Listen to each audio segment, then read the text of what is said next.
몰레큘이니까 마그네틱 필드에 의해서 뭐 상호작용도 거의 없을 거고요. 아이오나이제이션이 굉장히 나아지니까. 그래서 수축하는 동안에는 계속 마그네틱 필드가 별 문제가 되지 않다가 나중에 이제 프로토스타가 우리가 소위 말하는 세컨 하이드로스태틱 코어가 생기기 시작하면은 그쪽 부분에서는 전부 이제 리아이오나이제이션이 되기 시작합니다. 그때는 그 아이오나이즈드 매터 때문에 그 주변에 걸려있던 마그네틱 필드에 다시 이제 인터랙션을 하기 시작합니다. 그래서 그때쯤 중요해질 거다라는 시나리오를 두 사람이 논문으로 썼습니다.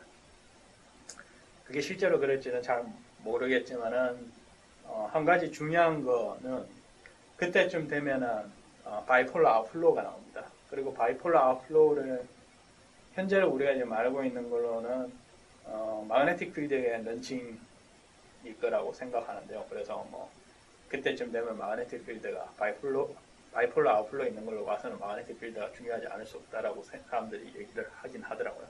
근데 제 생각에는 논리가 좀 반대로 되어 있는 거 아닌가 싶은 생각이 좀 들고요. 근데 예. 프로토스타가 디스크를 리아이오나이즈 해가지고 예. 거기에 이제 아이온이 들어왔다고 그러더라도 예. 거기 마그네틱 필드가 없었잖아. 아미폴라 디퓨저를 생각한다면은 예. 이미 마그네틱 필드는 다 디퓨저 아웃 해나가는 버리고 만 건데 예. 새로운 마그네틱 필드가 생기기 이전에야 예. 왜 마그네틱 필드가 중요해? 뭐 그런 얘기 자세하게 적어놓지 않았습니다. 이 논문에서. 근데 얘기하는 투로는 보면은 그 마그네틱 필드가 이제 원래 이렇게 하면 쫙 다 따라 들어가기 휘어져야 되지 않습니까? 근데 앰비폴라 디퓨전이 있으면은 그게 이제 완전히 다 따라 들어가진 않더라도 원래 걸려있는 수직으로 걸려있는 마그네틱 필드는 그대로 남아있다는 얘기를 하더라고요. 굉장히 약하겠죠. 플럭스가 보존돼서 들어가는 거고. 그런 식으로 생각하는 것 같습니다. 난 그게 지금 아미폴라 디퓨전에 의해서 마그네틱 필드가 디퓨즈 아웃됐다 그러면은 안에 마그네틱 필드가 없을 테니까 리아이오나이즈 된다고 하더라도 마그네틱 필드가 중요치 않죠.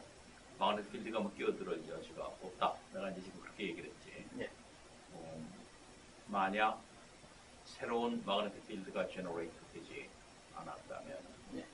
근데 마그네틱 필드가 새로 제너레이트 된다는 건 그것도 굉장히 복잡한 상황의 문제일 테니까 예. 아닐 거라고 나는 생각이 들어. 예. 근데 센트럴 스타에 예. 아주 센트럴 스타에 랩넌트 마그네틱 필드가 조금은 있을지 모르겠지만 예. 그래도 별이 생겼다 그러면은 마그네틱 필드가 빠져나간 거라는 생각을 해야 될 것 같고 예. 내 생각에는 예. 그러니까 마그네틱 필드가 그렇게 중요치 않을 것 같다는 생각이 들고 그 다음에 아까 바이폴라 아웃플로우 얘기했는데 예. 매스 이젝션이 꼭 마그네틱 필드를 도입하지 않고 하는 방법은 없네.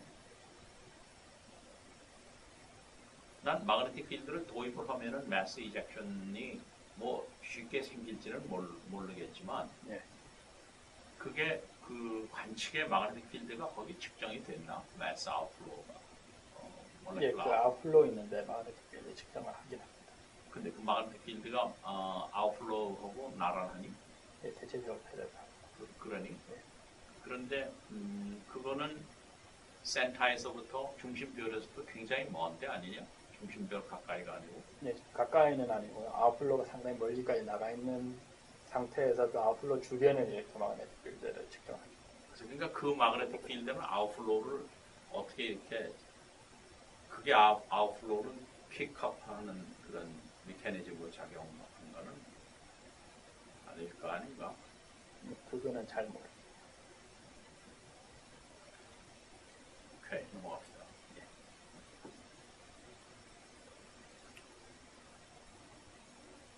난 슈가 마그네틱 필드를 너무 끌어들이는 것 같은 인상을 받아.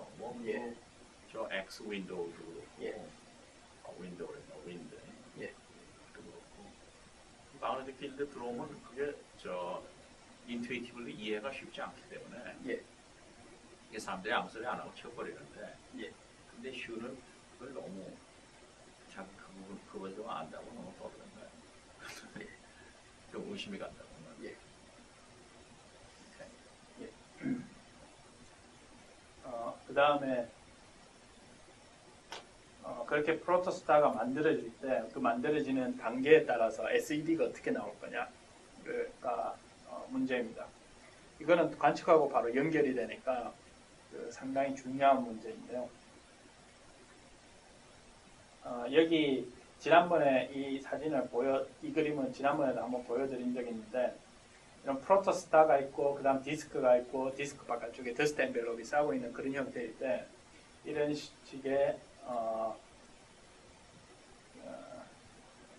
SED가 나오는 거를 사람들이 만들어냅니다. 그래서 여기 이게 관측된 것이고요. 그 다음에 이게 theoretical하게 나온 건데, 그 점선하고 솔리드 라인은 앵귤러 모멘텀이 다른 그 두 개를 이제 실험을 한 겁니다. 그래서 그런 파라메타들을 바꿔가면서 맞추는 거를 이제 사람들이 한다고 그럽니다. 예.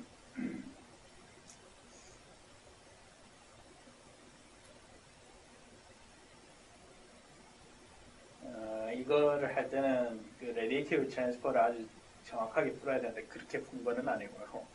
그렇게 풀지 않고도 뭐 이때는 지금 점이 그렇게 많지 않지 않습니까? 그래서 이 정도 그냥 맞는 수준의 그냥 모델을 끝낸 것 같습니다. 최근에도 이거보다는 더 나은 수준의 뭐 하는 것 같지는 않고요. 이런 게 오히려 이제 이런 간단한 모델이 오히려 제너럴라이즈 돼서 지금 뭐 T-타우리 같은데 그냥 다 적용해가지고, 여기 보시면 이 기울기가 다르지 않습니까? 이런 기울기 측정을 해서 그냥 단순하게 밴드 피팅하는 식으로 어떤 이런 밴드만 골라서 피팅하고 이런 밴드만 골라서 피팅하는 그런 식으로 지금 다들 작업을 하고 있습니다. 그래서 더 디테일한 거를 하는 사람들이 좀 있으면 좋겠는데, 가끔씩 누가 하긴 하던데 최근에 뭐 그렇게 여러 샘플을 가지고 하는 사람 아직 못 봤습니다. 뭐 이 정도 수준인 것 같고요. 아직도. 다음에 그러면 다음 문제는 또 뭐냐면, 디스크의 스트럭처는 과연 어떻겠는가? 콜랩스가 막 끝나고 난 뒤에, 여기서 콜랩스가 막 끝나고 났다라고 표현이 되는데, 저는 솔직히 그게 무슨 얘기인지 잘 모르겠더라고요. 콜랩스가 뭐 때문에 끝나는지 얘기가 그렇게 명확하지 않아요. 근데 하여튼 뭐 디스크의 모습이 어떻게 되느냐는 상당히 궁금한 일입니다. 그러니까 뭐 디스크 모습에 따라서 플래닛 포메이션에 굉장히 큰 영향을 줄 테니까요. 뭐 여러 가지 다른 영향이 있겠습니다. 여러 가지 실험을 해봐서 얻은 결과는 이니셜 앵귤러 모멘텀에 굉장히 민감하게 결정이 나더라는 겁니다. 그래서 뭐 티피컬하게 이제 10의 21승의 값으로 이제 실험을 했더니, 이 사람들은 이게 이제 observed range라고 그러는데, 지금 와서 뭐 이거보다 훨씬 넓으니까 여러 실험을 해야 되겠습니다만, 이 값으로 실험을 했을 때는 대부분 미디엄이 스타로 바로 들어가지 못하고 디스크로 들어갔다가 디스크에서 다시 어크리션해서 프로토스타로 공급되는 형태로 나타난다고 그럽니다. 그리고 대부분 메터가 유니폼 로테이션 가지고 예, 지금 얘기하는 거죠. 그래서 디스크의 매트가 굉장히 많이 떨어지기 때문에 디스크 매트가 급속하게 증가를 하는 그런 스타일을 보여준다고 그럽니다. 논문을 보면은 이 디스크의 매스가 센트럴 프로토스타, 그러니까 스타가 다 자라기 이전에 프로토스타 매스가 좀 작은데, 그 매스와 컴패러블 하게 되다가 그 디스크에서 매스가 계속 지속적으로 미디움이 들어가가지고 프로토스타의 매스가 커지는 그런 형태로 되어 있습니다. 그래서 처음에 그런 시기에 디스크가 그 센트럴 스타와 매스가 비슷하기 때문에 상당히 언스테이블한 모습을 보이고요.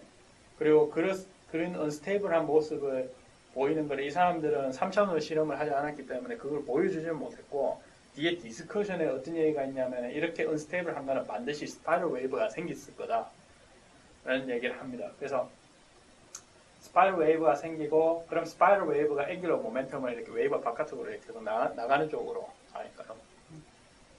그래서 앵귤러 모멘텀